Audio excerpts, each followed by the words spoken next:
una societat on l'èxit esportiu dona fama, glòria i diners, aconseguir ser el millor a qualsevol preu és una gran temptació.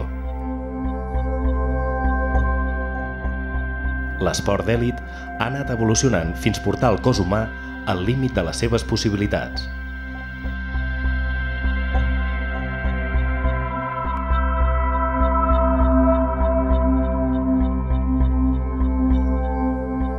El cos humà pot donar molt. Una bona selecció d'esportistes permetrà trobar esportistes que puguin arribar més enllà d'on estem ara sense tenir-se que dopar. Evidentment, el dopar-se és una via una mica una drecera per tractar d'arribar aquí per una manera més ràpida i no legal.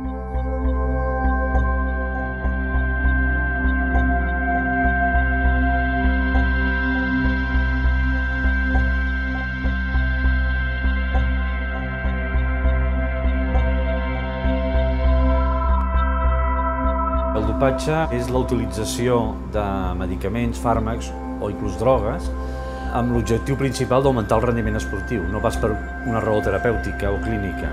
La qual cosa fa que entri en conflicte amb l'ètica mèdica, els medicaments són per utilitzar-se pels malalts, no per altres situacions, i amb l'ètica esportiva, el poder lluitar amb igualtat d'oportunitats. La mostra antidòping es recull sempre segons uns protocols molt estrictes que assegurin que realment l'atleta que dona la seva mostra té totes les garanties de que aquella mostra es precinta adequadament i per tant ningú més la pot tocar i que després es transporta en condicions adequades al laboratori i el laboratori l'analitza segons uns protocols també que garantitzen el resultat.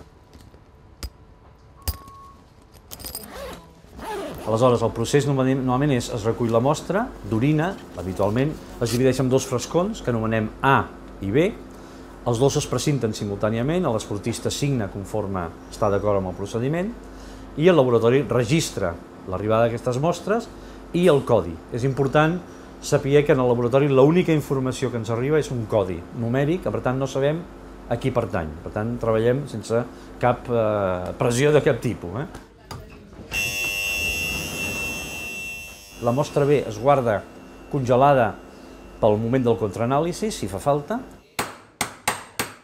i la mostra A s'obre, es divideix en diverses parts alíquotes en diferents tubs i cada tub d'aquests se sotmet a un procediment d'anàlisi per detectar les diverses famílies de compostos que estan prohibits en el control antidopatge.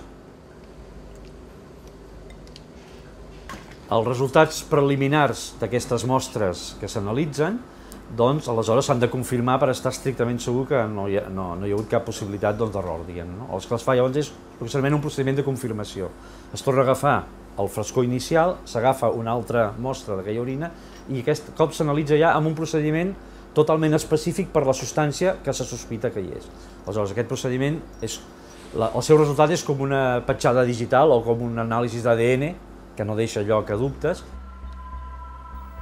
El laboratori de l'Institut Municipal d'Investigació Mèdica, l'IMIM, és un dels 35 laboratoris acreditats a nivell mundial per la UADA, l'Agència Mundial Antidopatge.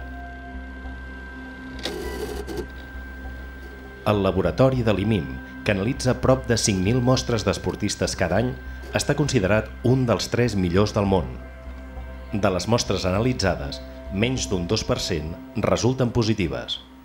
Detectar els productes dopants sempre és com una competició entre els laboratoris que estem tractant de perseguir-los i els esportistes o els seus assessors que intenten utilitzar productes que no es detectin.